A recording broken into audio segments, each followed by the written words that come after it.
be here for. Well, it's very exciting. All right. Well, hi there, everybody, and welcome to the July 8th, 2025 regular meeting of the Placerville City Council. If you would all rise and join me in the pledge. I pledge allegiance to the flag of the United States of America and to the republic for which it stands, one nation, under God, indivisible, with liberty and justice for all.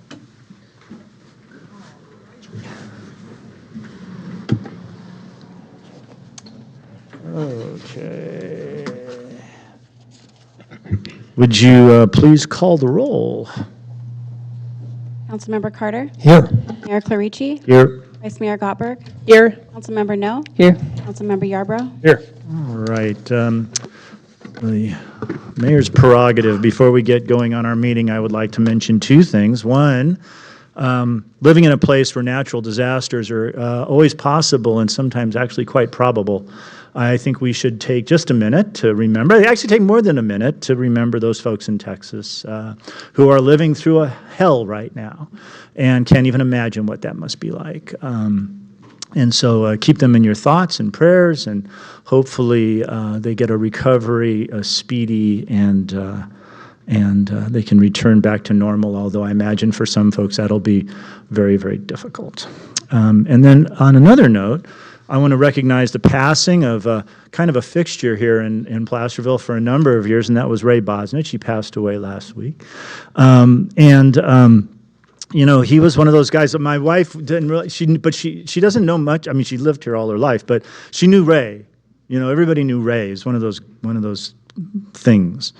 And so I just want to say a few things about him. He was a 38-year employee of the city, and actually kind of in two parts, because if he showed up here in 1979, I think, and then worked all the way through 2022 or 2023, and there was a little break in the middle, and he was a full-timer, and then he came back to help, like in the office with fingerprinting and all sorts of things. Just tremendous support for the city, for the police department in particular. He was a Vietnam veteran.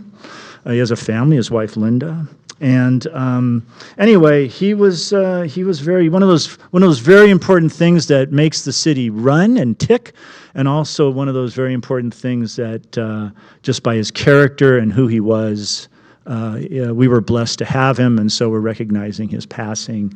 And I just want you to all keep Ray and his family and Linda in your thoughts and prayers over the next little bit. So I just wanted to mention those two items.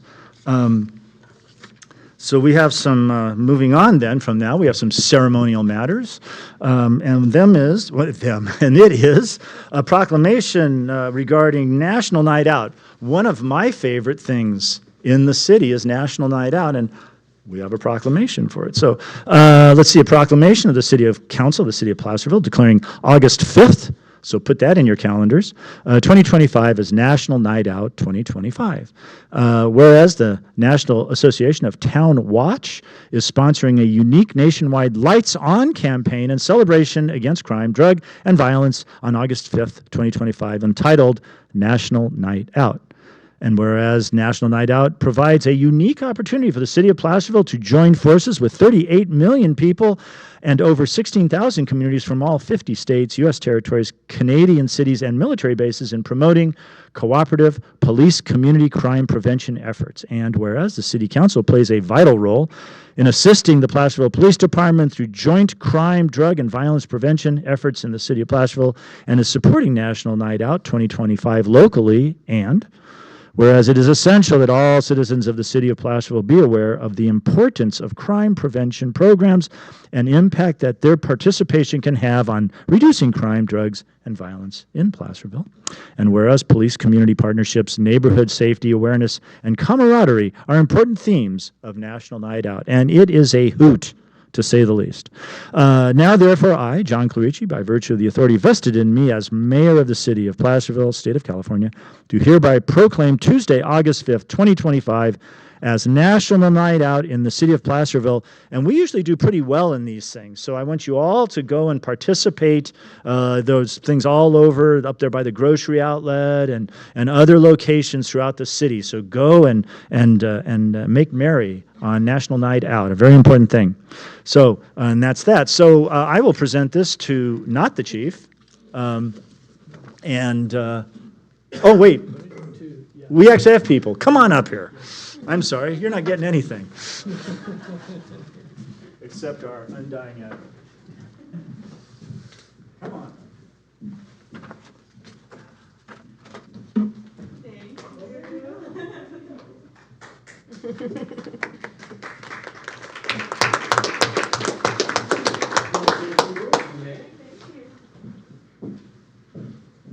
Yes, I just wanted to say thank you so much, not only to our city council members, but everybody in the city that we get to meet and see on a very friendly basis. So we're really excited to go out and be a part of our community in a way that we don't often get to experience. So we're very excited for that. Thank you to the city.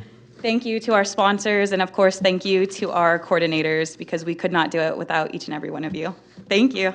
All right, well, thank you very much. It is a very nice thing. Does anybody have any comments they'd like to make about the very nice National Night Out 2025? All right, let's bring it back up here then. Would closed session report, would you like to Yes. report out on that? Thank you, Mayor Carici. The council met on 3 items in closed session. We did receive public comment in advance of that. The council provided direction to staff on all 3 items. Oh, thank you. All right, does somebody wish to adopt our agenda? I'll make a motion to adopt the agenda. I'll second that. We have a motion and second, all in favor? Aye. Opposed? Okay, great. Let's see, do we have any announcements, presentations to the public? I will start to my right. I have none tonight. To the right. No, I just wanted to note the passing of Ray also, and condolences and thoughts and prayers to the family and friends. Yeah. Immediate left? I have none, thank you. Further left? I have none. Okay, great. Well, thank you very much. I have none too, so very thrifty in that regard. Let's see here. The consent calendar. All matters listed under the consent calendar are considered routine and will be enacted by one motion by roll call vote unless any member of the council wishes to remove an item for discussion. The reading of the full text of all resolutions will be waived unless a council member requests otherwise. So, do we have any requests to pull any items from our consent calendar, or do we have any questions about our consent calendar? Okay, no. Does the public wish to comment on our consent calendar? Seeing no comment, I will bring it back here. Do we have a motion? I'll move the consent calendar. A second? I'll second. We have a motion, and a second. Call the roll, please. Councilmember Carter? Aye. Councilmember No? Aye. Councilmember Yarbrough? Aye. Vice Mayor Gottberg? Aye. Mayor Clarici? Aye. Thank you. All right. Public comment, non-agenda items. This portion of the meeting is reserved for persons wishing to address the council on any matter not on the agenda that is within the subject matter jurisdiction of the city council. State law prohibits the council from acting on items not listed on the agenda except by special action of the city council under specified circumstances. The mayor reserves the right to limit the speakers to 3 minutes, which I am going to do. And as I've said in the past, let's treat each other with some dignity and let us practice the golden rule and avoid saying things that you would not want to have someone else say about you in a public setting. So, anyway, do we have, it's now open the floor to the public.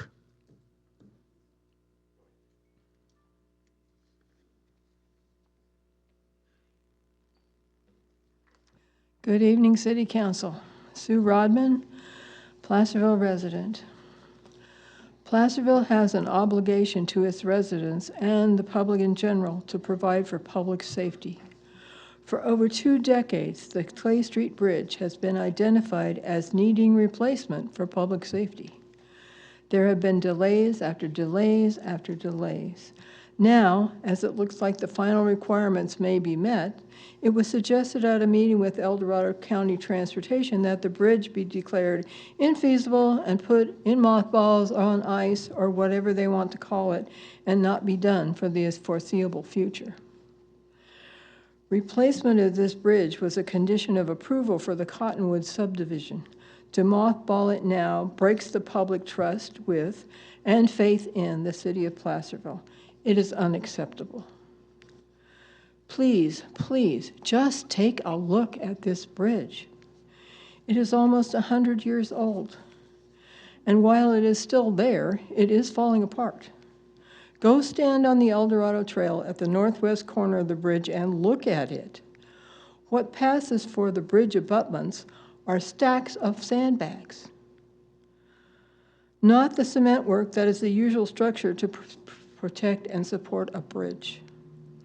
The bridge itself is 1 lane wide. The surface is not really pavement anymore, it's more like a road subbase. The railings are not high enough to be effective railings.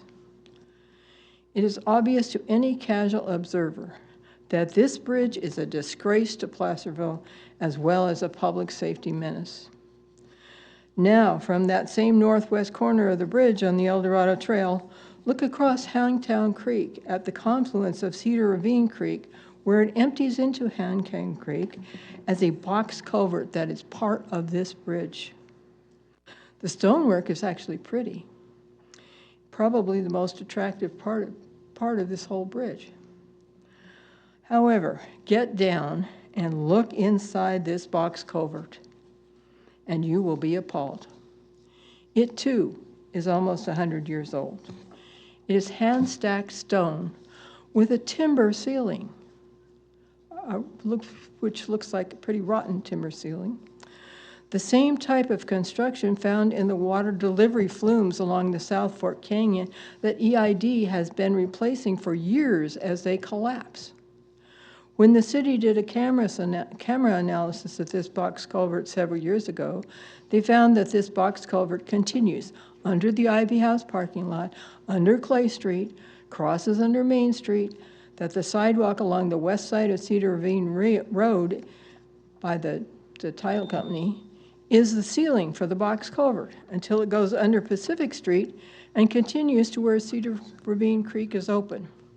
It is a hodgepodge of construction materials. It is a minor miracle it has not collapsed in numerous places yet. Sue, can you wrap this up, please? Very quick now. Thank you. A few years ago, the city did some repairs at Pacific Street, where Pacific Street was sinking into this box culvert. This is not a project to walk away from. It is 100% sure to bite us if we do. We need to reevaluate our CIP projects and see what can be done and what we can do to keep the Clay Street Bridge on track and get it done. I really don't want to see the headlines if we fail. Thank you, Sue. Anyone else?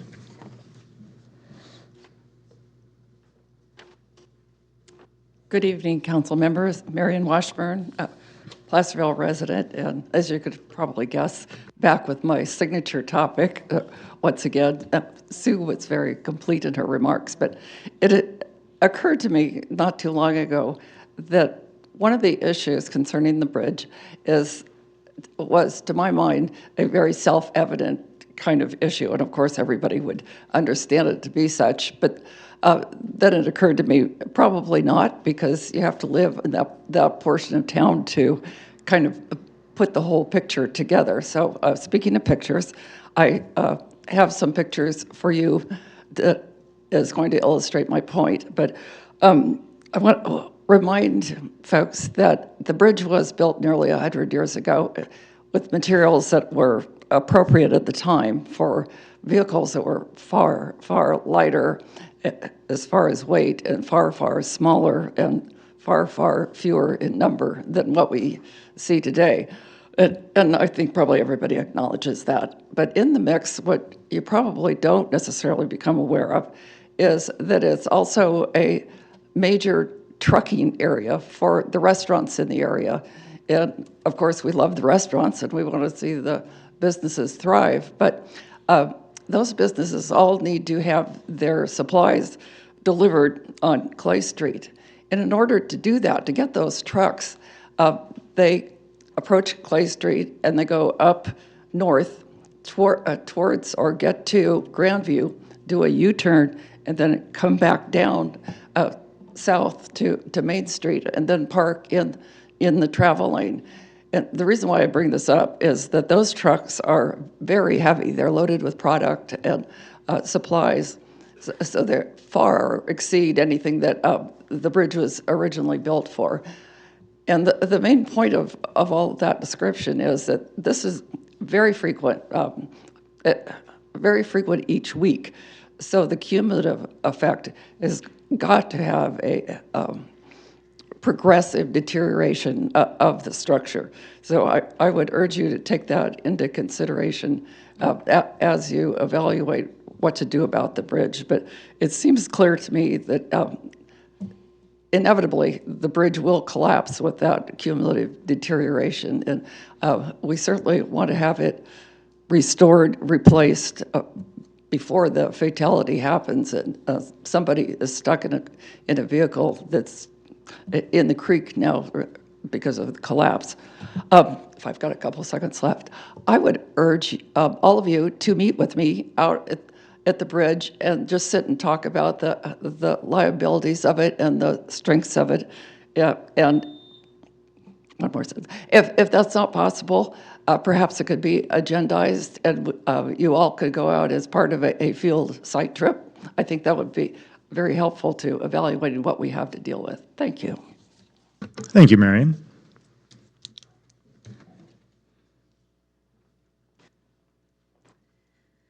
Good evening, Placerville City Council, city staff. My name is Wendy Thomas, Placerville resident. And first of all, I'd like to thank you all for the work that you do. I am part of a dedicated group of people that have either sat in your seats or been a part of our city staff or have tirelessly served on city committees. And we know how hard the work is and how much our community benefits for the work that you do. So we truly thank you. Tonight, I also want to talk about maintaining the historical integrity of city priorities, and I'm talking about the Clay Street Bridge. Now, we fully understand that you have a long list of critical projects and not enough revenue streams to accomplish those. We also understand that we don't want to rob Peter to pay Paul. So we understand the realities that you're working under, and we are very thankful to city staff for all the work that has gone into that. That said, as it has been mentioned, the Clay Street Bridge is 100 years old, and for 60% of its life, our community has known that it needed to be replaced. It's been in our planning documents since 1965. It's in our general plan, and it's in our TIM fee program. And our staff have consistently sought funding for this project. And additionally, staff have continued to work with Caltrans and Federal Highway through the years to keep funding programmed on this project, as the city did right by our community to thoroughly evaluate the environmental impacts and seek clearance on that. And we are so close to the finish line. The city will soon be submitting the critical bridge type selection package to the Highway Bridge Program managers. Now, we hope for a successful outcome of this as the HBP determines what they will fund on this project. The purpose of my comments tonight are that if it is determined that the Highway Bridge Program will not sufficiently fund portions of this project, that we as a city are prepared for a robust appeal of their findings. That is something that is absolutely on the table to us that we need to be prepared for. Let's cut to the chase. This bridge is dangerous.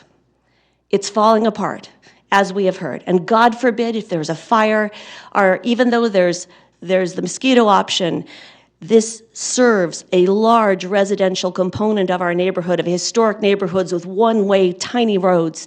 And Clay Street will not accommodate our residents and our emergency personnel to sufficiently have options.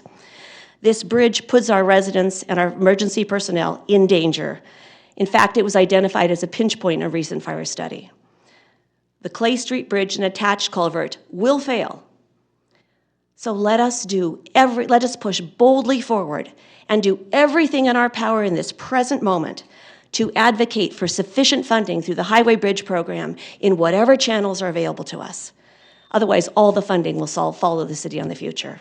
Thank you so much. Thank you, Wendy. Next. Let's see. Good evening, everyone. I'm still Uncle Fuzzy. I'm a stakeholder in a building here in town. I don't live in the town, sorry. I do live in Placerville zip code, if that counts. I don't think so. But I want to thank everybody for all their diligent work here and everything, especially this young lady here, almost 10 years ago, and my buddy up here when we did the gold panning. Now, I was here a few weeks ago talking about the pool, what it would do. Well, did anybody offer to match any funds, Mr. Warren, on the pool? Not that I'm aware of, Uncle Fuzzy. Pardon? Not that I'm aware of. Okay, well, what else is new? I don't have any faith in the county because, you know, they let go the Visitors Authority and all that stuff, and it cost them about $400,000 a year, and the economic benefit they provided was about, are you ready? $43 million to the county. Now, if you know economic benefits, you can figure out where that comes from, but anyway, lost cause. So what I hear tonight is to offer that $1,500, nice, volunteered. Anybody wants to match it? Maybe not. Anyway, I would do it, but I'd like to meet with Mr. Warren and maybe you, John, and figure out how we're going to do that. Where does it go? Because I want to be able to allow people that aren't residents necessarily to be able to come at a residential fee. So hopefully that's possible. We can figure out something like that or whatever is good for the cause. Also, since we're talking about the Clay Street Bridge and that whole corridor in there, and I'm a gold panner, I'm a gold reclamation man. I like to reclaim areas and put them back. I like a shot at that dirt that's going to come out of there. I know there's artifacts in there that have been there. I might find something from my great-great-granddad that was here 100 and some odd years ago. So we never know what's there. So I like to be able to be involved some way. Maybe there's some way we can do a split for the city of what we find, because I know there's stuff in there, and there's a lot of nasty stuff in there too, as we all know. Don't know how much mercury, but we can reclaim all that out in the environment and not dump it someplace else so it can get back in the environment. So anyway, I want to thank you for your time. I will be here visiting you occasionally with ideas how we could do that. I like to be able to do something with Gold Bug Park about a gold panning competition, if we can pass that along to the parks and talk to whoever's in there, Matt or whoever. Why not do something? Next year will be the 10th anniversary. So why don't we do something? Let's bring some people in. Let's have an economic benefit for this city. The county can do it to their own thing. Thank you very much. Thank you, Uncle Fuzzy.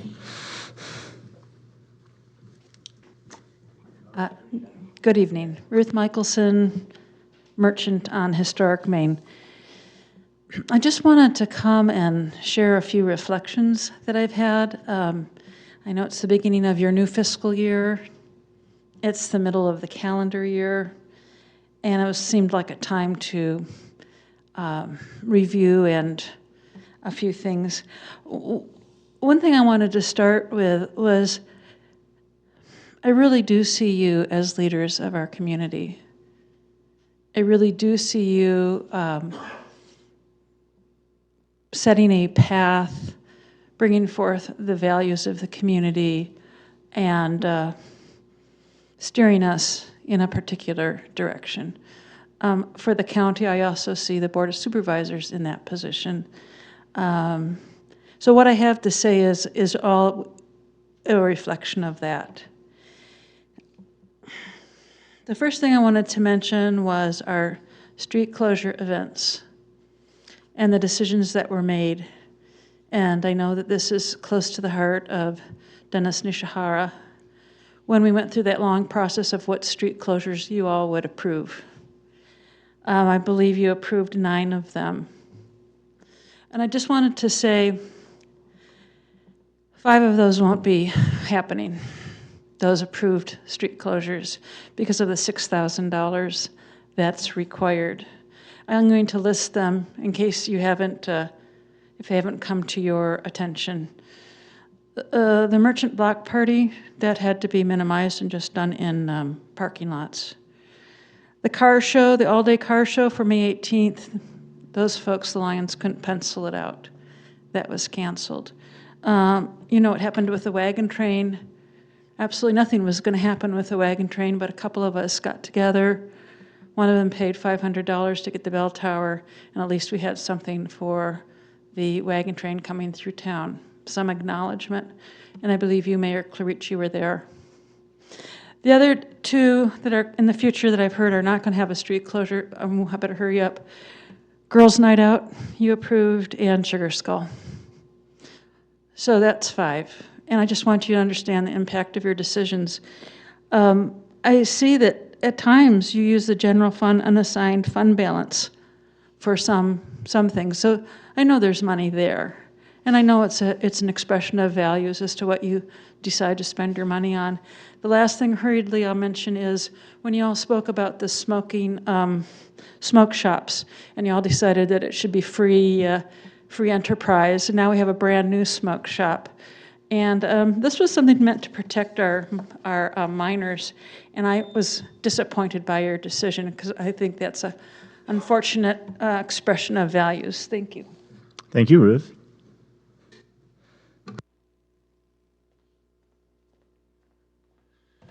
Good evening, Council. Just a reminder that the Clay Street Bridge money from the development was for improvements. I mean, we can dig up the language. It was not specific for the bridge replacement, but it's become that. All right. I would like to know, how do I find out about this highway bridge program, choosing a design on that, because I still would prefer keep Clay Street as the trail crossing, new bridge upstream, just 2 lanes of traffic, remove the sidewalks and all that from that, make it narrow. You get to rebuild your culvert. Hopefully the money can just cover that too, because that was an original plan. There's a giant mattress-sized pothole over on Spring Street, just near Tunnel. It's a road repair that is just, it's like 8 inches deep now. It's just melting in the heat. And an update on the fire gate removal plans, because you have to think about, with Waze being a thing now, sending drivers to the fast way around town. Like with just Pleasant Street, for example, if you remove that gate and all of a sudden you have a 1-lane road that is 1 lane wide, but it's a 2-lane road. And you can just imagine the stream of vehicles going down Pleasant Street, and that's the reason why that fire gate was put in there. So we have to come up with a way that we can pop those gates in an escape, but they stay closed so we don't get that scenario of 200 cars on a Sunday on a small residential street. And then one more thing, just next year is the USA's 250th birthday. We're still looking for volunteers. Maybe Fuzzy can pan out a couple, and we can just try to, it's going to take a bunch of volunteers and to put it together, but hopefully it becomes a real special event on Main Street. Thank you. Thank you, Michael. Anyone else wish to say anything? All right. Well, thank you very much for all of that. I'll bring it back up here. Did we have any written communication? Yes, Mr. Mayor, we did receive one item from McKenna Neiman requesting to ban the sale, possession, and distribution of kratom in the city of Placerville, copies of which are on the back table Okay. for the public. Thank you very much. Yes, I received that as well. Okay. All right. Well, thank you very much. We'll bring it back here. We didn't pull any items from the consent calendar. Anyway, before I get going, thank you for all your very thoughtful comments. The Clay Street thing, that's not the done thing in any respect. So just stay tuned on that. And I'm pretty comfortable with my values. So anyway, but bringing it back up here, items pulled from the consent calendar. None. Public hearings, or ordinances, none. Public hearings, none. We have some discussion/action items. 12.1, consider Main Street 1906 Bridge historic designation options. Ms. Kendrick. Good evening, Mayor and City Council. Carol Kendrick, Director of Development Services, presenting historic designation options for the 1906 bridge. At your May 13th and May 27th council meetings, a Placerville resident initiated a discussion regarding the 1906 bridge and formally requested that the city council investigate the necessary steps to secure the historic status of the bridge. The subject bridge is located off of Main Street between Canal Street and Forney Road with a general plan land use designation of community business district and no zoning designation. The subject property is currently under the ownership of the city and has no APN, but it is identified as UN 1511000 on the El Dorado County records. So there are several options available that include option 1, which is the California Historic Landmark. For the bridge to be eligible for designation as a California landmark under Section 5031A of the Public Resources Code, a high standard must be met, and the bridge must have statewide historical significance by meeting one of the criteria: that its uniqueness or significance. The property must be first, last, only, or the most significant of its type in Southern, Central, or Northern California. If it's lost its historic appearance, it may be listed as a site. Association with key figures and groups. So the property must be linked to an individual or group with a profound influence on California's history, tied to their significant achievements, not merely the birthplace or death place, unless historically notable. If integrity is lost, it still may be listed as a site. Architectural design excellence. The property must be a prototype, an outstanding example, or notable work of a period-style architectural movement or master builder with excellent physical integrity and a strong design relationship to its original site. The Main Street 1906 bridge is unlikely to qualify for this listing status. Its condition is in fair to poor with significant accumulation of dirt and vegetation on the deck. The bridge is no longer in active use and is largely obscured from public view by trees and other vegetation. Public access is challenging due to its location, and the bridge's aesthetic does not appear to be unique or noteworthy, closely resembling numerous other small, single-arched bridges throughout California. Furthermore, the bridge does not seem to be associated with any individual or group that significantly influenced California history. This latter point could, however, be verified through extensive archival research. Option 2 is for the California Point of Historical Interest.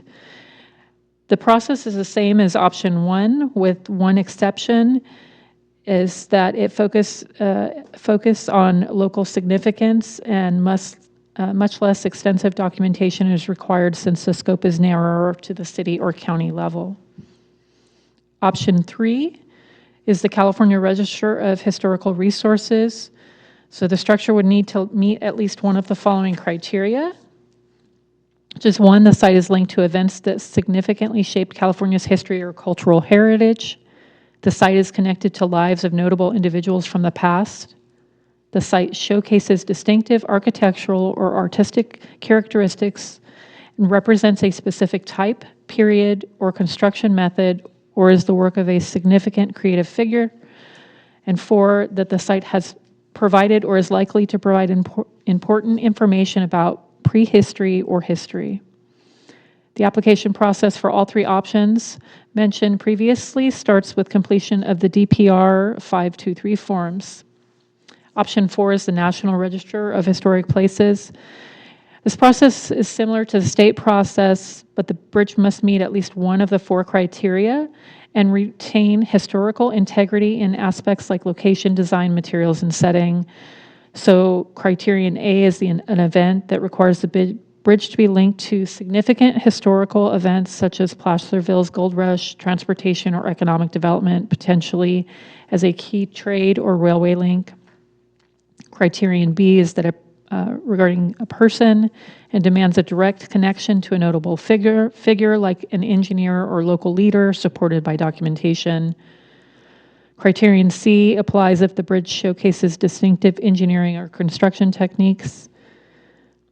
And D is information potential is less typical, but applies if the bridge offers unique historical or archaeological insights. The required forms include the NPS form 10900 and 10900A, photographs and maps. Benefits of listing include recognition, potential tax credits, grants, and federal project reviews.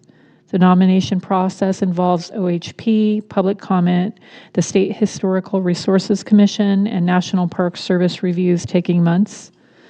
National Register Bulletin 15 provides detailed information on eligibility and registration process.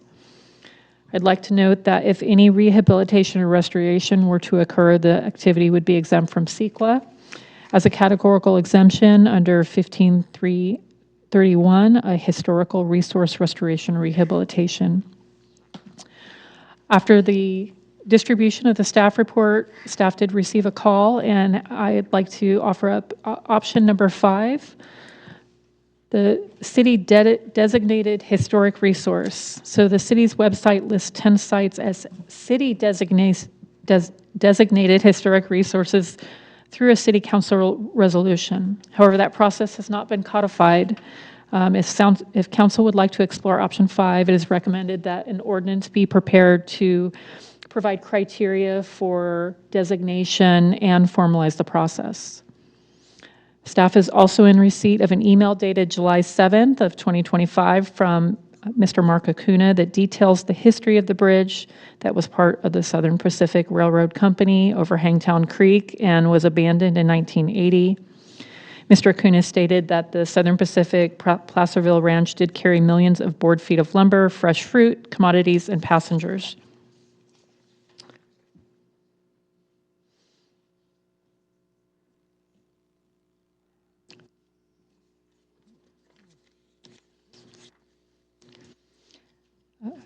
Staff also received a call from Mr. Mike Drobish and questioned why the city designation was not considered, which is now option 5 that I previously mentioned.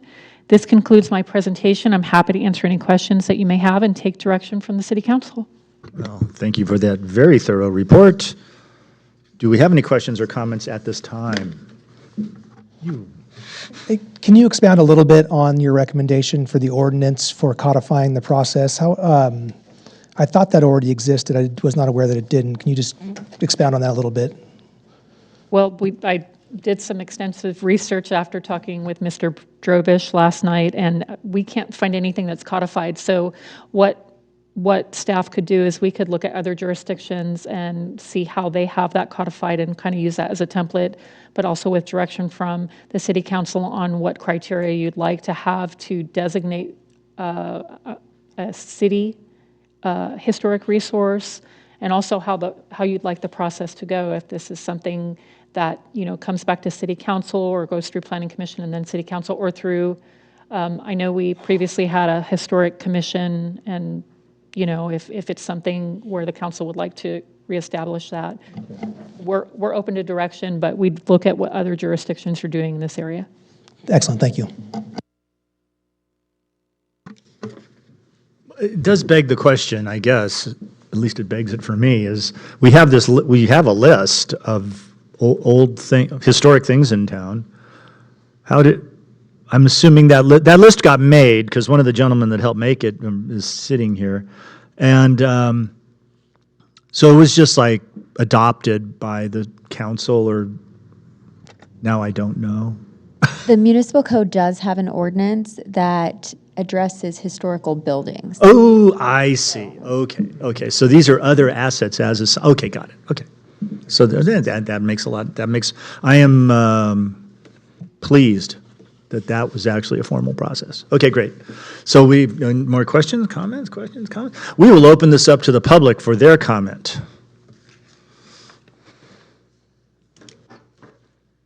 All right, woohoo, after a few years, finally get a hearing. Number one, the state and federal designation information is great to know, but that is down the road. That is a long process, and we just need to round up some volunteers to just give us the info they already have. Which is very fascinating too, is if you try and Google this specific bridge, you will not find info on it. You will get every other bridge in the area except this. It's a total hidden gem. And also, I think state law might cover how city jurisdiction can designate a historical structure. And it's important to know if it's a building, a structure, how it's written. But I think we couldn't have a list that long unless there was already a process in place to create it. So maybe a little more look at the 1980s cities information. I support 5. It's pretty simple, I think, by resolution to place it on the city's historic resource inventory list. No harm, no foul. I can't see where it would hurt us. Then I think I like the information that repairs for restoration, public safety would be CEQA exempt, because we might need some of that to eventually, we don't want to create a public nuisance now and let people know there's a kind of a dangerous place. But eventually we would like to be able to see it from Main Street. That means clearing some of the upstream trees, brush in the creek so that we can see it.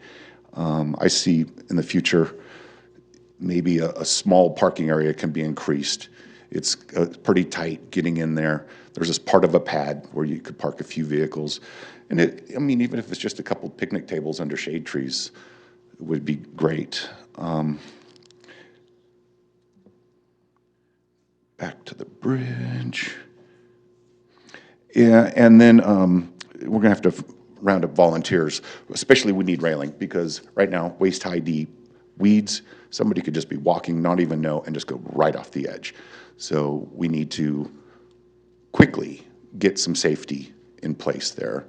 And I think that'll happen. Like the welding union did those beautiful gates at Union Cemetery. And I think that was a volunteer thing. So there's somebody I'm gonna try and track down. But yeah, that for now, I think just please put it on the city's list, and the state and fed stuff can come later. Thank you. Thank you, Michael. Clerk Smith, I really commend the staff for an exceptionally well-prepared briefing material. It's pretty hard to understate the importance of what's left of 2 pieces of property that are part of an important part of history for this city, and that's the railroads. You know, in 1906, there were hardly any cars ever traveled through here. They were all dirt roads. And this is what connected us to the rest of the world. For those of you who might be new, Placerville used to proclaim itself as the pear capital of the world. And I remember in elementary school seeing behind the fruit house the large numbers of trains there to pick up cargo. And then Cal Lumber Company had their lumber coming out through there. So it's a major source of connecting us to the rest of the world. So its historical importance is great.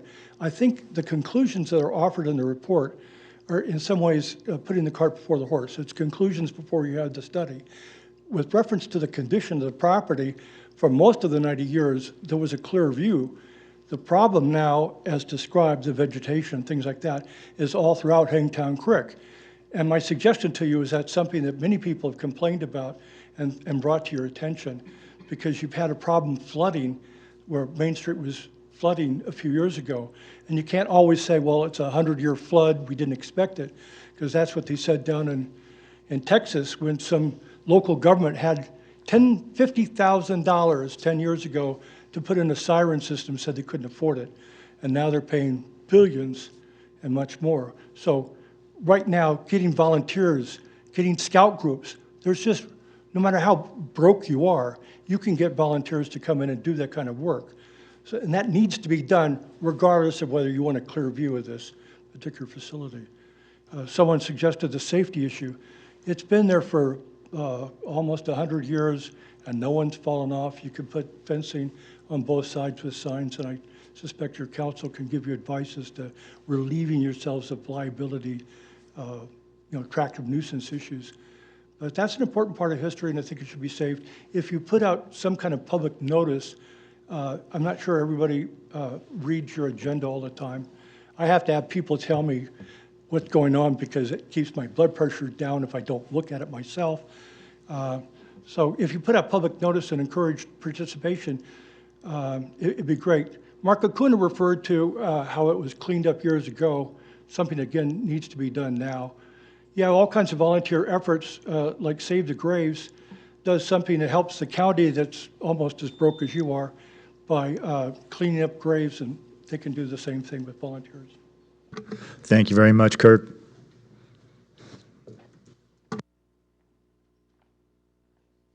Well, I'm going to give my 30 seconds of opinion, or 2 minutes. Good evening. You know, for about the last 16 years, we have not been able to dredge in California.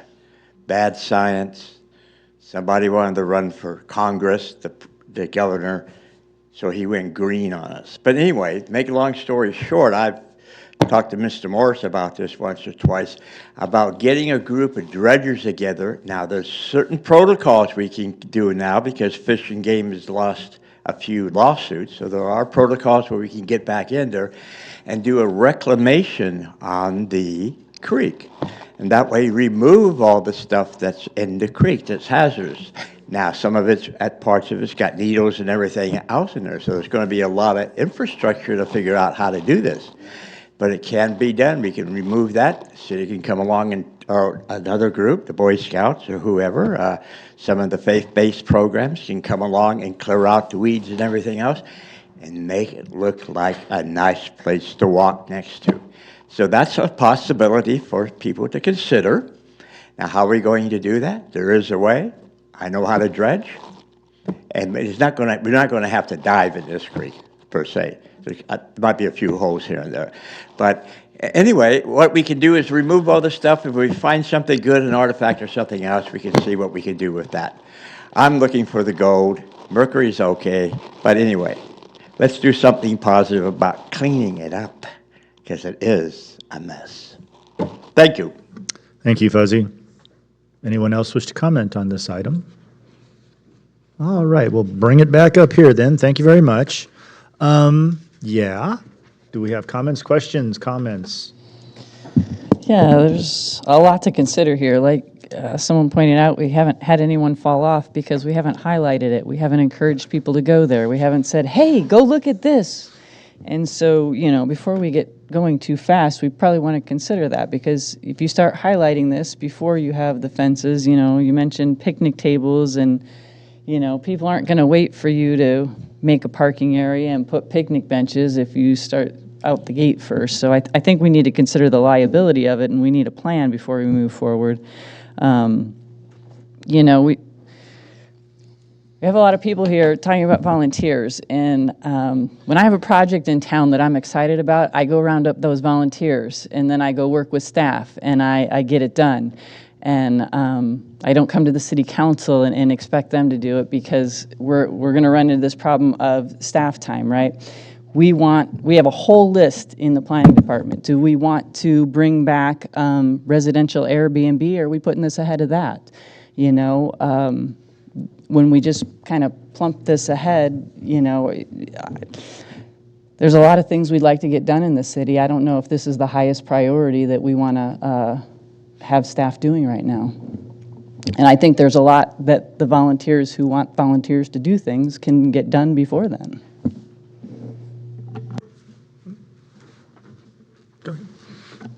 I appreciate the conversation, and I agree with you. It's not a high priority, but you know, the historic significance of this structure is unquestionable. I mean, just like you said, without the railroad, Placerville doesn't exist, and this was the route, one of the last existing portions of that route. And so, I just want to stop you right there. Placerville existed long before the railroad. Like existed in 30 to 35 years before the railroad. Correct. I mean, it was dry diggings, yes, but I think it's easy to say that the railroad significantly altered the history of Placerville and did that for 100 years, 70 years. I don't disagree it was contributing, but I mean, I'd say it's say usually Placerville contributing. didn't exist without the railroad. Anyway, I disagree with you, but that's okay. We're allowed to disagree. Yeah. But yeah, no, thank you for the conversation, and thank you for the staff report, and thank you for adding the option for the local registry. And I think it's important to have the conversation, even if you know, nothing happens quickly, that's okay. We have to still talk about it. And so I appreciate the conversation. And I do believe that this should happen outside of city staff. And I think that, excuse me, and I think that the local historic groups have the resources and can work with the city on liability issues to start the process of getting it cleaned up and getting some of the groundwork laid before any formal city action is taken. And so, yeah, I'm not suggesting that we take formal action, but I am suggesting that we recognize the significance of the bridge, and I do appreciate just having the conversation and giving people an outlet to talk about it, because that's important. All right, thank you. Any more? No, you're good. You good? Okay. Yeah. Yeah, I mean, I would just say I have similar concerns about the safety and of broadcasting this bridge. I think the people in our community who are into history know this bridge exists already, and the people who are not so much on that front or from out of the community, I don't really want to let them know about it until it's a safe place to be. So I think that's one of the primary concerns here for me. And I think if we were to recognize it, certainly locally would be the way to go, not anything state or federal or anything like that. And I have similar concerns about staff times and prioritization. I mean, we just froze our associate planner position. I think just keeping up with our current projects, we have, hotel developments, and, we have a lot of projects that I think are economically important for the city, and I don't put this on the top of the list by any means. So that's kind of where I am. I'm not opposed to doing it putting it on a list at some point in time, but I don't really think now is the right time to do so. Okay, that's it. Okay. Now? Yeah. Okay, go. I agree with just about all the conversation we're having up here. I mean, the two things that I look at it at this point, considering we just passed a budget barely, is, the city's financial responsibility. If we start designating this some sort of historical landmark or site or whatever we want to call it, and then, if we're putting all this money into it, what kind of return on investment was the city going to be getting, for doing that? As much as I like the idea of like putting another historical landmark out, we got to kind of be careful with doing that, because then we're just spending a bunch of money on things that we can't afford. Well, thank you. Okay, this is an interesting thing, and actually, it actually did something good, because when it was brought up, I actually went down to the bridge because I hadn't been there for a while. Before Main Street and Placerville Drive got connected, obviously the right-of-way went around, and then it went out where the trail is now and over towards Ray Lawyer Drive and out in that direction. And I think we can do some constructive good here, and I think we also need to think about all these other issues, and I won't go back into that. I do think we should probably do something to arrest the vegetation growth on the bridge that may be compromising the structure. And I would even include potentially doing something in the stream bed. Now, your optimism is wonderful. I can't imagine a universe where we would be allowed to go into that stream bed and do anything. But that's not the point. I think we can do some vegetative management. Not us. Can we get this on Dennis's list? No. No, and this is going to be my next thing. And I use this as an example, although it's not nearly as big as this. Some years ago, I started trimming the reeds around the Druid Monument. I just did it one day because they were really high, and I knew staff time was precious, and I'm not even sure. I don't know if they ever actually used to go clean the reeds out around there. Maybe somebody did it before me. I started doing it about 10 years ago, and I've been doing it ever since. I go out there with my weed eater. I did not ask for permission, sorry. And I just did it. And so my first thought was, grab some people with strong backs and chainsaws and go do it, until I went out there and went, if you fell off this thing, you'd die, potentially. And so then I started thinking about that. We need to come up with, you need to go grab some volunteers. And this is the challenge. And I'm happy to work with you. Ryan here's probably happy to work with you on that. But it can't just be like in the ether, because that's what we get all the time. Well, we should get some volunteers, and it's kind of like this Like there's this group out there, and I'll tell you right now, it's hard to get people to do stuff. To volunteer, it's hard. I've worked on projects, big projects in this town, where you had to have volunteers, and it's a challenging thing. But if we can collect enough people, and this is where we probably need to talk to our lawyer or talk to the city, to get up there and fix it in such a way that we are not endangering humanity by doing it. So I think we need to tackle that first. Let's arrest the growths, clean the thing up, potentially go in and maybe cut back some of the shrubbery that's in the way so you can't see it from Main Street. I'm not sure that if we just expose it that all of a sudden people will want to go walk over it. I'm not convinced that would happen. Beyond the people that are already walking over it, I'm assuming that's just homeless people walking back and forth. So I'm comfortable with the idea of going and doing that. But it ain't going to be those guys or anybody in here that's getting paid right now. So that's not going to happen. So if the expectation is that's going to happen, then no. So we need to get a group of people together. We need to think about our liability issues. We need to go and arrest the vegetation growth. And then we can talk about the other stuff. Because quite honestly, I struggle. This is I'm actually glad to see this particular shot of it, because it's a challenging into what this thing could become, because it's hard to loop into a trail system because the east side just goes to the fence, as you pointed out to me, and I discovered when I walked that way. I didn't get all the way to the fence, and then you said it gets to the fence, and that made sense. And there's really no place to go, because then you're over there on the other side of the creek, and you're between the creek and the freeway, and so that side's a dead end, unless you decide to come back over the creek, and that's money. And that could be a long-term thing. Yeah, there's no access, there's no sidewalk, there's no crosswalk, there's no... And the challenge on that part of Main Street is there's no sidewalk on that side of the street. And so I really struggle with exactly what it could be. Now, if we just decide it's a good idea to clear it all out so you can see it, great. I'm not against that. I think it's worthwhile. I have strong feelings one way or the other.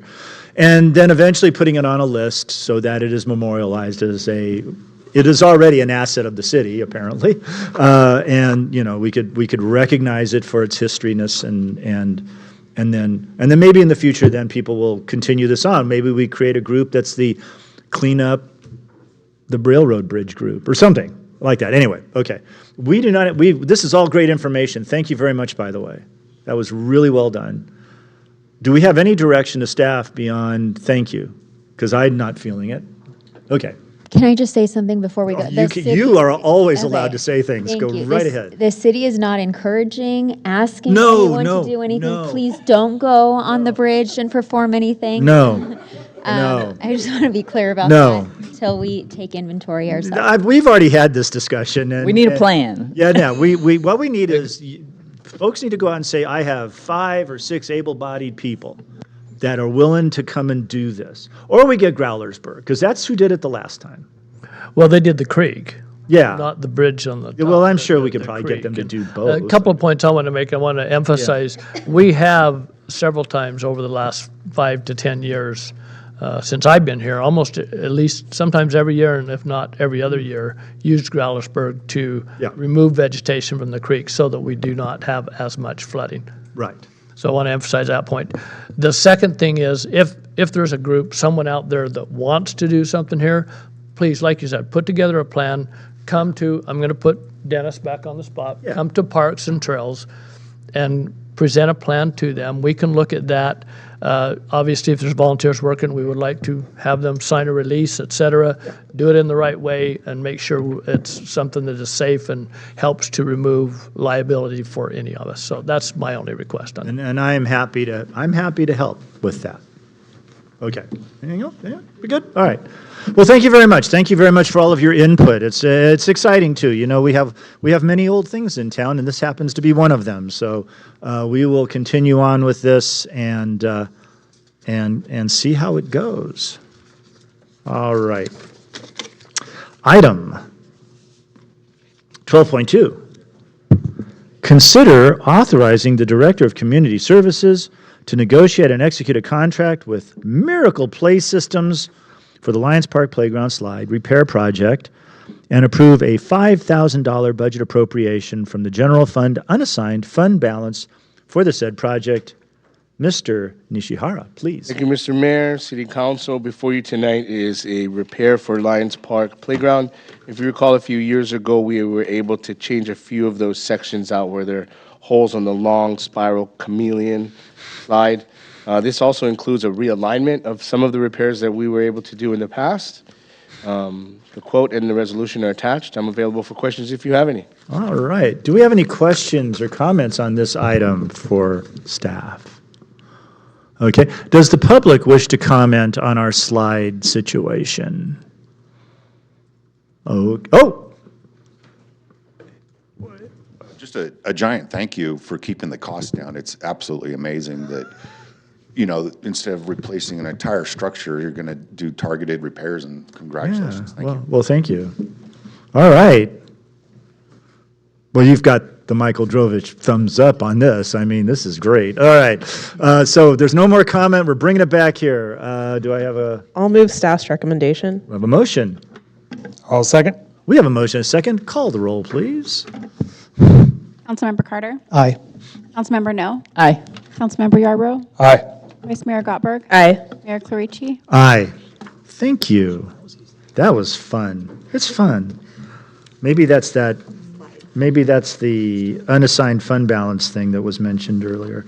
12.3, consider authorizing the Director of Community Services to negotiate and execute a contract with Miracle Play Systems in the amount of $16,618.39 for the City Park Playground Slide Replacement, I'm sensing a theme here, project, and approving $20,000 budget appropriation from the general fund unassigned fund balance for the said project. Once again, Mr. Nishihara.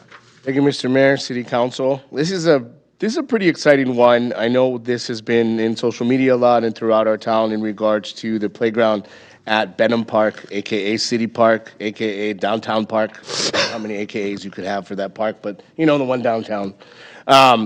The unique component to this is in regards to both the manufacturer and the installer.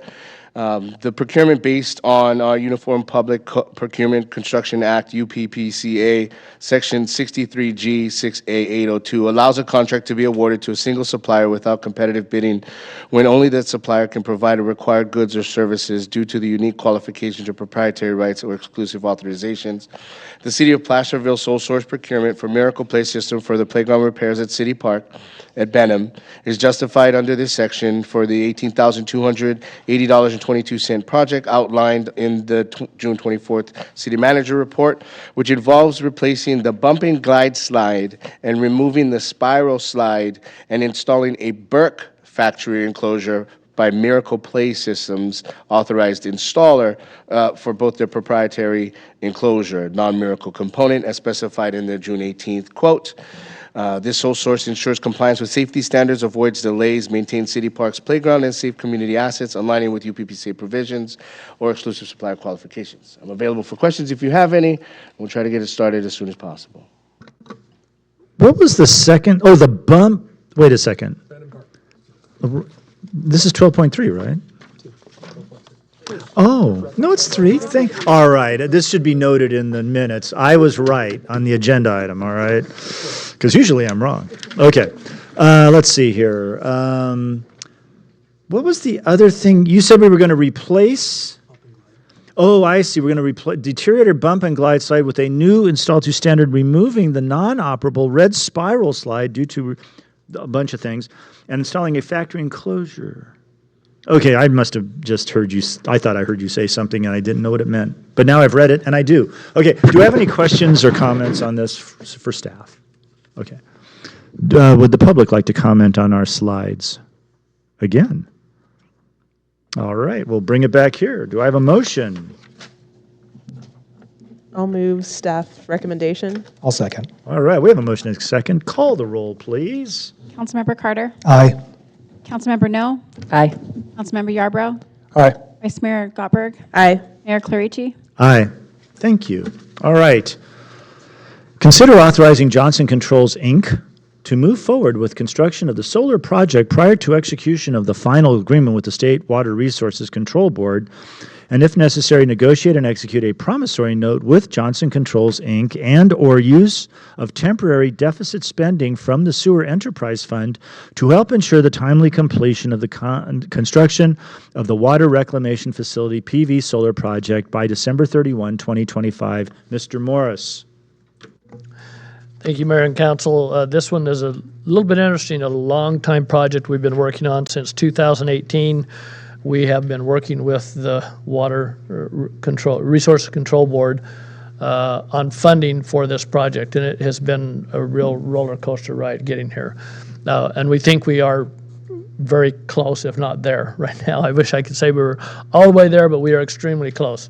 As you recall, during this process, we went from thinking we were getting just a loan to thinking we were getting a grant, a partial grant, to getting a 100% grant, to back to getting 0% grant and a 100% loan, to then turning back around. The latest was, yes, you have funding, we're going to give you a grant. So it has been extremely frustrating, I will say that, and trying to get this through.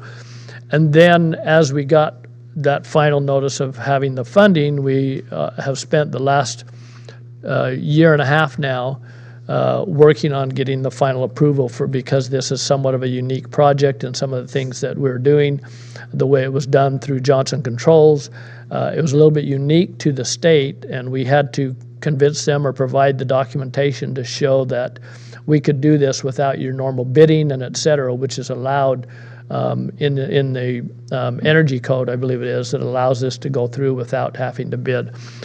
All of those approvals have been done now by the state. We waived some requirements that you would normally see in contracts because of the sole sourcing essentially with Johnson Controls. And we are at that point where we are ready to move forward. However, last January when we submitted our final documentation, I am fairly certain that I was told by our rep that we would have a contract in June. A week and a half ago, we were notified by the state that yes, everything has been approved now. We're sending the contract to legal, which will take 3 to 4 months for final approval, for them to do their review. So again, very frustrating for us. But the good news is that they are telling us that they don't see any roadblocks at this point. Legal has already reviewed all of the language that we had to have exceptions for due to the type of funding, the type of project that it was. All of that has been approved by them. It's just a matter of having them draft the changes in the final document with the dates and et cetera, which, again, we thought that was already done. For some reason, I guess it was not. Drafting the document and getting the signatures, but it is working with the state, and they're telling us it's going to take 3 months for that, up to 3 months for that to be done. They said they will ask that it be expedited, but they, again, do not believe that it will be before about October 1st that we will have that final approval for that. The urgency to this is the fact that we have what is called NEM2, Net Energy Metering 2 program with PG&E, which is the maximum you can get. Well, you can't even get it today. You could get it back when we applied and we were approved for it. But under that agreement with PG&E, we have to have this up and running by December 31st of this year. If we do not, we then go to what is called NEM3, Net Energy Metering 3, which is drastically less beneficial to us than the current. Under our current estimates, we estimate we will receive a minimum, and it'll probably be higher than this. We estimate we're receiving $150,000 in savings from the solar. That was the original estimate that was done. That savings only goes higher because of the cost of energy has gone higher, the cost from PG&E. So it more than likely is higher than that in today's dollars. Using that same number of $150,000, if we do not get this done by December 31st and we go to Net Energy Metering 3, that savings reduces to approximately $37,500. drastic difference in what our savings can be and what we really are looking at to benefit the city and to benefit our residents by realizing those savings. So what we are asking tonight is for authorization to proceed with the project. We would issue the permits to Johnson Controls. They have given us a schedule that shows they can get it done by the end of December and have it up and running. We would work with them to expedite everything that we can to make sure that we don't slip on that. What that then requires is for us to consider how we will fund it until we can get the reimbursement from the state. Even after we reach October 1st, we're told that reimbursement takes 30 to 45 days before we will receive that. So essentially, we're talking, 1st of December, probably the earliest, before we would actually see any reimbursement start to come in. So I was able to talk to Johnson Controls today, and what we have tentatively agreed on is that we will make their first invoice payment, which is estimated at $1.6 million. And we will do that from wastewater fund reserves, basically, that we have there, and we have that money to cover that. It won't affect anything that we're doing. And they then have agreed that they will they'll do the rest of the project, not require payment until we start receiving reimbursements. So that is the only money that we would be out, is that 1.6 in the beginning until we get reimbursed, hopefully around the December time. The one loss that we potentially would receive from this would be the interest on the 1.6 million during that time.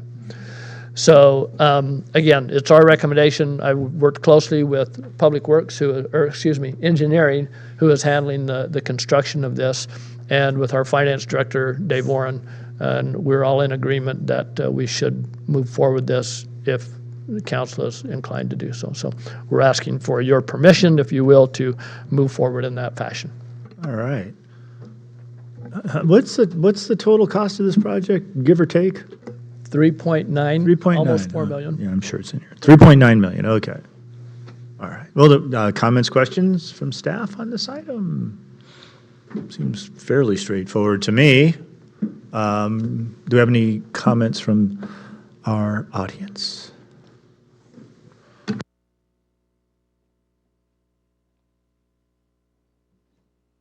Sue Rodman, resident of Placerville. 2018, we've been waiting for this thing to go. I think we take what we can get and get it done while we still get a good rate from PG&E, because those they don't last forever, and if we don't get on the ball and get this done, we'll lose it. And the difference between $150,000 and $37,000 is a fairly significant amount for our city budget. So I would say let's go for it. Thank you, Sue. Anyone else wish to comment?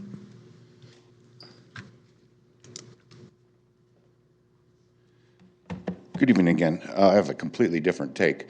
Number one, I do not trust the state of California whatsoever. So I would never risk putting my wallet, our wallets, into any kind of financial risk, hoping that California is going to come through. I would assume the opposite, that they would not do us well. So as long as we're not encumbering us on a pipe dream, and given the state claiming that in 2030, 5 years from now, we're going to be fully electric vehicles, gasoline cars are destroyed, the electric grid just doesn't exist. They are going to come back. If we tell them we have land, we have a plan, they're going to come back, hopefully with hat in hand, full of cash. And, we let them use the land, they build the absorb. There's no chance this full electric system is going to work in California. But that's just my main thing. Don't encumber us on a dream or a promise. I don't know how you can work it with Johnson Controls, but that's just my main thing. If you can make it work without that, I'd support it. Thanks. Thank you, Mike. Anyone else wish to comment on this? We will bring it back. All right. Any comments, questions, comments? We got some over here. Good. I was just I share the concern. I mean, the worst case scenario on this is pretty devastating, but, staff is confident. People I trust are confident that this is going to happen, and so I find myself in support of it. But I'm also very concerned with the exposure that we're putting on ourselves here. But Okay, so the only thing I got, because I had this conversation with my morning meeting with Cleve, and that was about the NEM2 programming and the fact that we have December. Do we know what our application date was? Because as far as PG&E's regulations are concerned, you have 3 years to get the system up and running and connected based on your application date. So are we at is that why December is at that 3 years? We are within that, yeah. We are within that. That's what's hitting that 3-year limit. Okay, And so I don't have the exact date. I don't think Melissa does either, do you? The PG&E? Yeah. January 8th of 2023? Yeah. Okay. All right. Yeah, and then the question that I had for you earlier was the sunset of NEM2, if we go to NEM. So all 3 of them have a 20-year sunset. So in 20 years, we get bumped to NEM3 anyway. Yeah, so if they're still paying for it back there. And then just a little bug to put into engineering and planning's here, possible power backup, battery backup for the system eventually. I mean, I think that would be something that we should definitely want to consider in the future for this whole system. Thanks. Yeah, and again, that was looked at early on, back in before 2018, and wasn't deemed feasible at that time. But there's been a lot of progress and technology improvements. I know that both Councilmember Yarborough and Councilmember Carter have talked about what Pioneer is doing with battery backup. May not be for commercial right now, but hopefully in the future it could be, and we could take advantage of that too, and then hopefully realize additional savings. So. Oh, I would just add, I mean, we previously looked at this and determined that it was financially beneficial for us to do, even if it was a loan. Right. So even given the worst case scenario here, it still would be in our interests to do said project. So that's all. Okay. You want to say something? Yes. Oh, come on. I can make a motion, but, I'll wait. No, I just want to say that a healthy skepticism of how the state operates is warranted. I deal with the state of California on funding in large sums of money more so than most people do. It's rare to get to this particular place in a dialogue and have them pull out. I mean, this would be a rarity. So I'm feeling, from what has been described to me, I feel very comfortable with all of this. And we'll have a solar field, and that's what we're trying to get. So I'm skeptic, yes, but I think it'll be okay. And batteries, yeah. Okay. All right. Now I'm done. I will move staff's recommendation. We have a motion. I'll second the motion. We have a motion. We have a second. Call the roll, please. Councilmember Carter? Aye. Councilmember No? Aye. Councilmember Yarborough? Aye. Vice Mayor Gottberg? Aye. Mayor Clarici? Aye. Thank you. 12.5.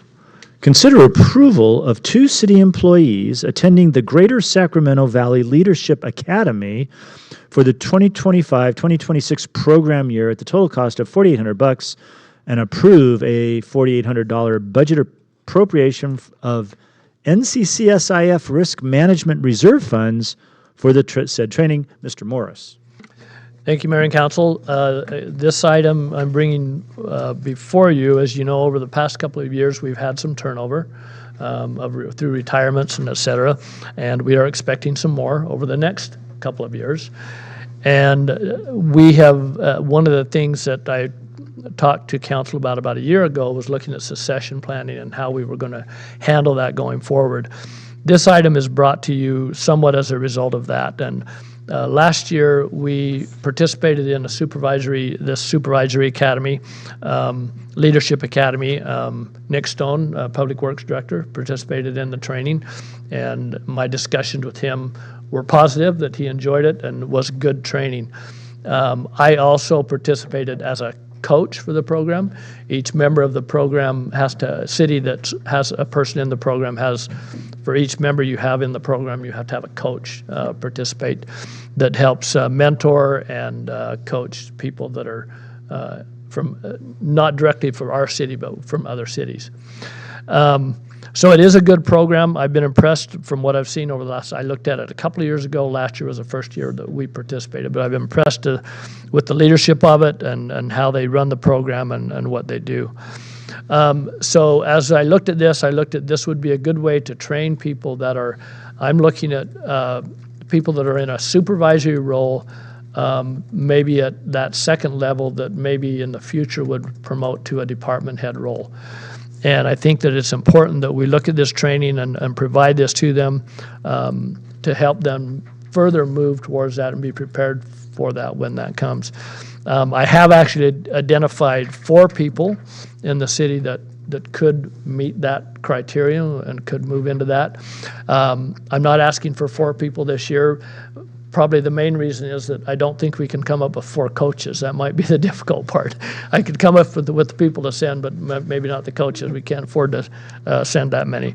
The program basically meets once a month for the next almost year. I think it starts in about September, Nick, and then October, and goes through about March. So, and they meet once a month and go through various trainings. It's an all-day thing each time they meet.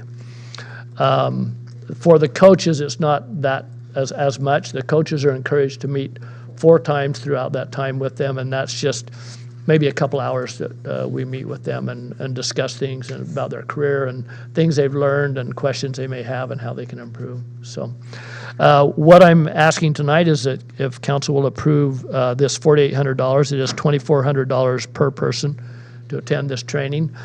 And then if approved, we will review those that I think should go to this and would be good to go to this and select those 2 that would be interested and send them. So. Yeah. That's it. Okay. Do you have any questions, comments for staff? Anybody in the audience wish to comment on this? Well, originally reading the staff report, I just was wholesale against this. Is why can't this money go towards the slides? Why can't it go to something else? But breaking it down, just finding out it's a year-long program, monthly. What is that? $200 a person. That's fairly cheap. Although I always, if I want to brush up on skills or learn something new, it's just endless YouTube videos, right? There's ways to gain skills and brush up and hone skills that basically don't cost much.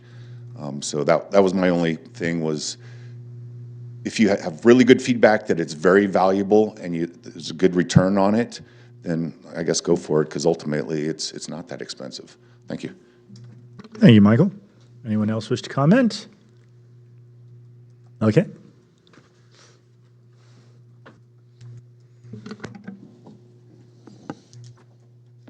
Sue Rodman, resident of Placerville. I think that the way you keep your good people is you invest in them. And this, it basically is investing in some of our good people, and we need to do it and let them know that we value them enough to invest in their training. So I'd say go for it. Thank you, Sue. All right, seeing no further comment, we'll bring it back up here for a motion, a comment or motion. I'll move staff's recommendation. I'll second. We have a motion and a second. Would you call the roll, please? Councilmember Carter? Aye. Councilmember No? Aye. Councilmember Yarbrough? Aye. Vice Mayor Gottberg? Aye. Mayor Clarici? Aye. Thank you. 12.6, consider approving new job descriptions for Community Services Manager and Assistant Director of Community Services, Mr. Nishihara. Thank you, Mr. Mayor, City Council. Before you tonight are my proposals in regards to 2 new positions, Assistant Director of Community Services and a Community Services Manager. But as we go through this, I do want to talk a little bit around how we got to this point and some of the analysis that was done on the back end in regards to streamlining some of the situations and processes that we have in regards to what's called there's a methodology around process and organization. More specifically, as a yellow belt certified Lean Six Sigma individual, I take a look at different processes and start to kind of take a look at what's called downtime. I don't know if we have or we're able to get the slide up, but what Lean Sigma 6 looks at is defining, measuring, analyzing, and improving certain controls around particular steps within a process. Downtime is an acronym for defects, overproduction, waiting, non-utilized talent, transportation, inventory, motion, and extra processing. They typically utilize this process to look at waste in regards to like time and manufacturing. What I did is I took a look at some of our processes internally, looked at our lean infrastructure, focused highly on the talent density that we had within our team, and kind of came up with an organizational structure that I believe allows us to not just be fluid, but pivot as well in regards to not just decision making, but completing specific projects. So, for example, if you take a look at, we'll start, and I'll just give you a couple of brief examples. Defects, increased cost in repair, basically poor quality. We're not replacing the whole thing, we're looking at minor defects. We're trying to save as much money on the dollar as possible. Overproduction, unbalanced workloads, or overstaffing. Where can we be a little more lean in certain places to save some money?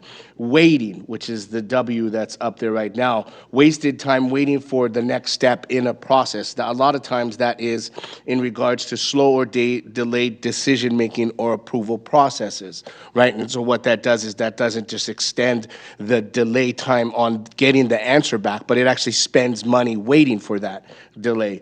Non-utilized talent, misaligning skills with tasks. Recently, we were just able to, before the summer had started, to hire around 63 staff for our aquatic center. I know that doesn't sound like a huge number, but that's a lot. That's a lot of paperwork. That's a lot of processing. That's a lot of fingerprinting and, personnel action forms. We were actually able to, and knock on wood, to kind of work not just with 3 or 4 different departments. We were able to look at that process, take a look at our staff, our administrative staff within the community service department, work directly with finance and human resource and payroll, and within about an hour or a little more than an hour, we took what would be normally anywhere between a week and a week and a half, and we kind of shrunk that down. And not only did the speed of processing, hiring those 63 people accelerate, but the errors in regards to the data that were put into those forms, whether you had to do with private information, addresses, all those other things. So taking a look at the structure that I'm trying to implement for Community Services Department, it's understanding where do we have non-utilized talent? Where can we put those skills to the right place? I'll touch very briefly on these last 4. Transportation, inefficient routes in time management and scheduling, inventory, not enough or too little stock. We have the space for toilet paper, then we should probably put in 10 rolls of toilet paper so people aren't like, on a Tuesday, why are we running out of toilet paper? I know that sounds mundane, but it's a real problem because at that point, we're wasting staff's time, we're wasting effort to be able to do something that we probably would have, proper prior planning prevents poor performance. So that's all I'll say with that one. In regards to motion, increase of costs, time, extra processing, which is, basically taking an added person to do what would take normally one person to do. It takes 2 people. I was going to make a bad joke about another agency, but I'll leave it at that. Anyway, long story short, this is the process in which I took a lens. I took this lens. I looked at our operations. I looked at our parks, our trail, our creek, our facilities. I looked at the staff. And at that point, I feel like the presentation before you tonight in regards to those 2 particular positions allows us to fortify our resources, allows us to pivot in the moment, and to make difficult decisions that need to happen in a very timely manner to not just be effective, but accomplish all of the things that we know we need to do. Thank you very much. I'm available for questions if you have any. You could be describing paint drying, and I would want to run through a wall just listening to it. That was inspirational, and actually, and the words made sense. It was a twofer.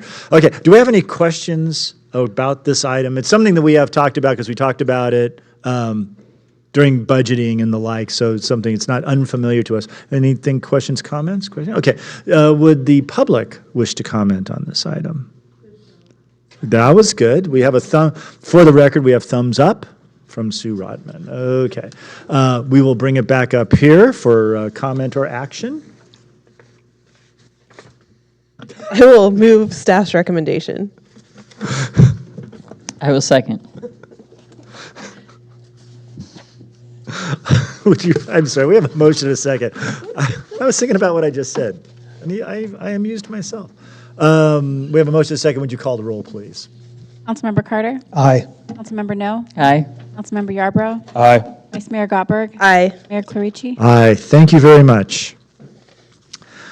12.7, no, yes, 12.7, consider approving budget appropriations totaling $1 million, a construction contract with Doug Veerkamp General Engineering, Inc., in the amount of $2,064,481.83, and authorizing the city manager to execute the same. Approve amendment number 2 with REY Engineers, Inc., in the amount of $127,082, authorizing the city engineer to issue notice to proceed number 3 in the amount of $166,070 to REY Engineers, Inc., and approving task order 5A with Dewberry Engineers, Inc. in the amount of $121,016.48, and authorizing the city manager construction contract change order authority for a not-to-exceed amount of $150,000 for Smith Flat Road Storm Drain and Paving Project. Ms. Savage. Thank you, Mayor and City Council members. That's a mouthful. We have a lot to accomplish. The Smith Flat Road Storm Drain and Paving Project includes sewer main repairs, removing and replacing storm drain culverts, full removal and replacement of the roadway pavement. Smith Flat Road has a PCI of 8. That was in 2014. So in 2015, you can imagine that number has decreased substantially. When we talk about prioritizing city projects and our project lists and delivering important projects, this one tops the list. The engineering department advertised and published the bid package for the project on May 20th, 2025, and a public bid opening was held on June 17th. 2 bids were received, one from Doug Veerkamp General Engineering in the amount of $2,064,481.83, and the second from Sierra Communications and Construction in the amount of $2,158,423.56. Staff performed an analysis of the apparent low bidder's proposal and found it to be in conformance with the requirements of the contract documents. As such, staff is recommending approval of a construction contract with Doug Veerkamp General Engineering. Staff is proposing to hold a construction contingency of approximately 15% on this project for unforeseen and changed conditions encountered during construction. Because this is a smaller, locally funded project, and we are always eager to do work outside of the office, the engineering department has plans to perform construction management services in-house. Staff is recommending an amendment to the agreement with REY Engineers to provide additional construction engineering support services, including materials testing and qualified stormwater prevention pollution program practitioner services. Staff is also recommending approval of Task Order 5A to the agreement for on-call engineering services with Dewberry Engineers for inspections. Dewberry Engineers currently has a 2-year contract with the city to perform as-needed engineering inspections for city capital improvement program projects and development projects. They are currently performing inspections for us on the Middletown and Mallard Apartments development projects. Staff is also respectfully requesting approval of budget appropriations totaling $1 million, which comes with the recommendation and support of the Measure H&L Sales Tax Committee. The pavement on Smith Flat Road has been in very poor condition for a long time. I remember back in 2020 when the Upper Broadway Bike Lanes project was constructed, we allowed the contractor to use Smith Flat Road as the haul route during paving. And all I could think was that we better pave this road afterwards because that PCI of 8 is not going to hold up much longer. I'm very happy that we are successfully bringing this project forward just 4 years later. The contractor is motivated to get moving and would like to begin construction the week of July 21st. That concludes my verbal report, and I'm happy to answer any questions you have. Oh, the 8, that's like you're just a hair above gravel at that point, aren't you? Yeah, that's rough. Okay, any comments or questions about this particular project? Certainly something we need to do. Does the public wish to comment on this project? Sue Rodman, resident and member of the Measure H&L Committee. 2 thumbs up on this one. It really does need to get done. That road is almost down to 4-wheel drive. Thank you, Sue.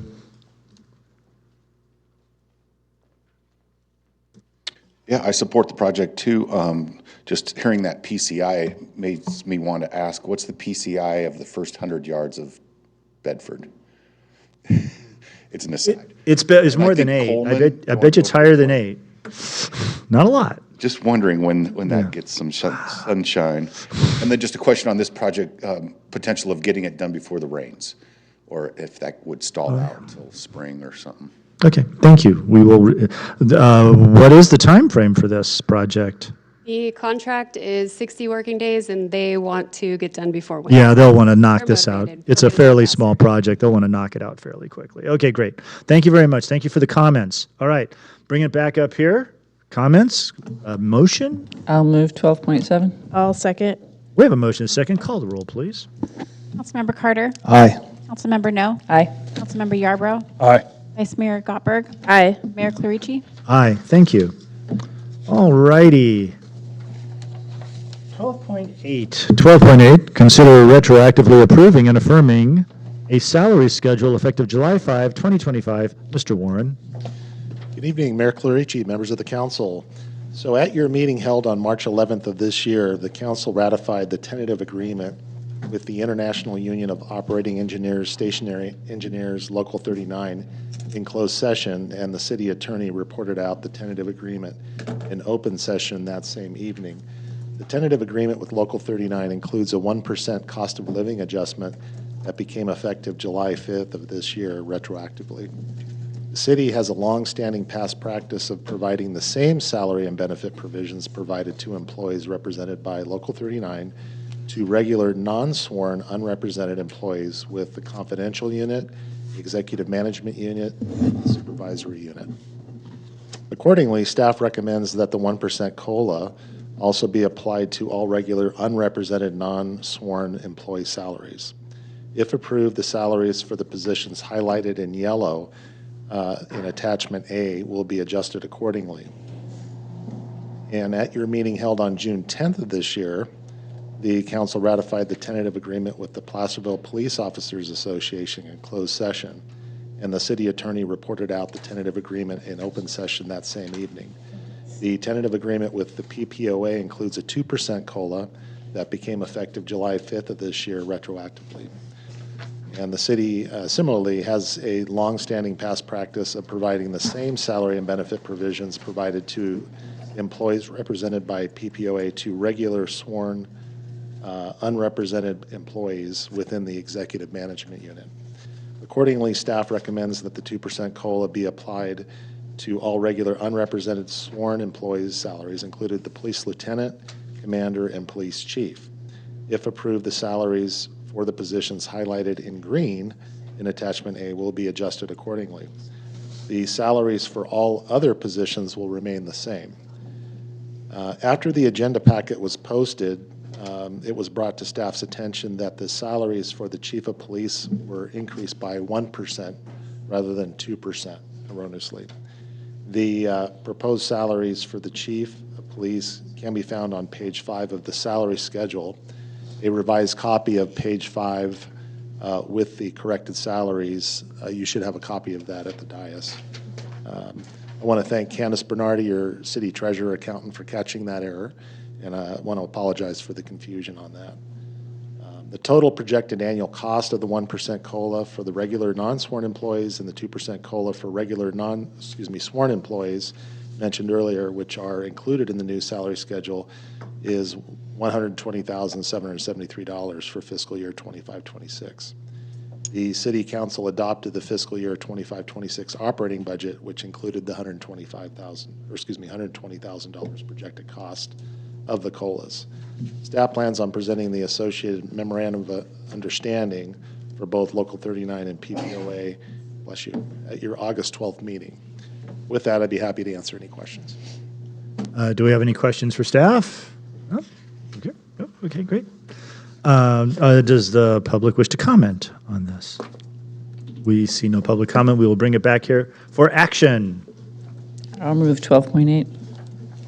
I'll second. We have a motion and a second. Would you like to call the roll, please? Councilmember Carter? Aye. Councilmember No? Aye.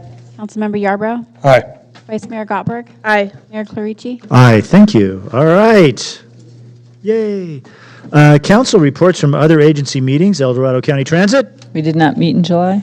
El Dorado County Transportation Commission, We did not meet in July. LAFCO, We had a special meeting yesterday. and We swore in 2 new members, and there was a successful annexation of a parcel out in El Dorado into EID. all righty. Very exciting. SACOG has not met. Pioneer Community Energy Board, We meet on Thursday. great. Fire Safe Council, We did meet. I think the one item for the public is they made a decision not to continue their separate independent website.